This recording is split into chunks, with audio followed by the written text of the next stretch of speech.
Using your Cash App card on Uber Eats is a simple process.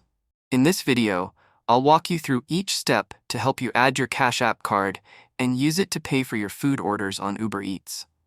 Before we get started, you need to have a Cash App card. This is a physical card that is linked to your Cash App balance. If you don't have the card yet, you can request one directly through the Cash App. It usually takes a few days to arrive.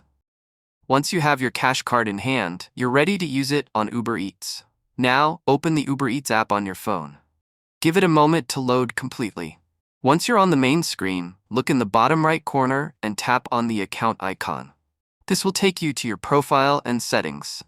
Next, tap on the section labeled Wallet. This is where all your payment methods are stored.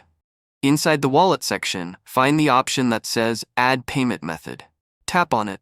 You'll now see a few options. Choose credit or debit card. This is where you will enter your Cash App card information. Take your Cash card and carefully enter the 16-digit card number, the expiration date, the CVV code, and your zip code. These details are printed on your card. Double-check to make sure all the numbers are correct. When you're done, tap Save or Add to confirm. That's it. Your Cash App card is now linked to your Uber Eats account. From now on, when you place an order, you can choose your Cash card as the payment method at checkout. If your Cash App balance has enough funds, the payment will go through just like with any other debit or credit card. This method works on both iPhone and Android, and you can remove or update the card at any time through the same wallet settings. That's it.